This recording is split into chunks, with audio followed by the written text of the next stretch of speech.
இந்த வார்த்தையை பார்த்து கொண்டு இருக்கிற என் அன்பு சகோதரியே, உன் இருதயத்தில் இப்போ சமாதானம் இல்லை, சந்தோஷம் இல்லை, நிம்மதி இல்லை.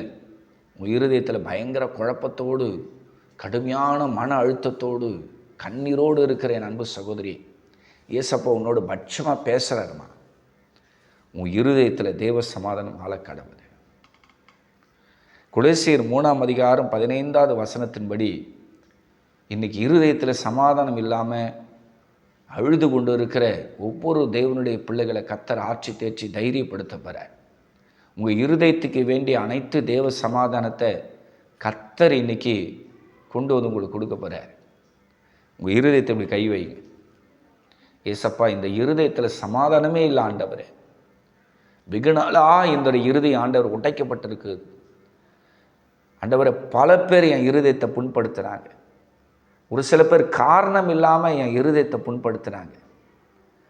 ஆண்டவரே, இந்த இருதயத்தில் சமாதானம் இல்லையே ஆண்டவரே, இந்த இருதயத்துக்கு வேண்டிய சமாதானத்தை எனக்கு தாங்கன்னு சொல்லி இந்த வார்த்தையை பார்த்து கொண்டு இருக்கிற என் அன்பு சகோதரனே, என் அன்பு சகோதரியே, ஏசப்பா உன் இருதயத்தில் கையை வைக்கிறாருமா. அப்படியே இருதயத்தை திடப்படுத்துகிற, கலங்காத, நான் இருக்கிறேன்னு சொல்லி இன்றைக்கி ஏசப்பா உங்களை தேடி வந்திருக்கிறேன். அப்படியே மன உருக்கத்தோடு கூட கர்த்தர் உங்களை சந்திக்க வர, கண்ணீரோடு யாரெல்லாம் இருக்கிறீங்களோ, யாரெல்லாம் அழுது கொண்டு இருக்கிறீங்களோ, சமாதானம் இல்லையேன்னு சொல்லி கதறி கொண்டு இருக்கிறீங்களோ, அவங்கள ஆண்டவர் இப்போ தேடி வர கர்த்தர் சொல்ற. கொலோசியர் 3:15 படி உன் இருதயத்தில் தேவ சமாதானம் இப்போ ஆளுகை செய்யும். நீ எனக்காக ஊழியம் செய்வ, நீ எனக்காக எழும்பி பிரகாசிப்ப, பல பேருடைய இருதயத்தை நீ திடப்படுத்துவ.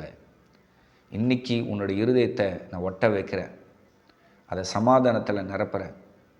இனி பல பேருடைய இருதயத்தை நீ தேற்றப்படுறன்னு சொல்லி ஆவியானவர் ஒரு புது நம்பிக்கையை, புது பலனை, புது அபிஷேகத்தை, புது ஆசீர்வாதத்தை கர்த்தர் உங்கள் இருதயத்துக்கு தந்து உங்களை ஆண்டவர் சந்தோஷப்படுத்துவார்.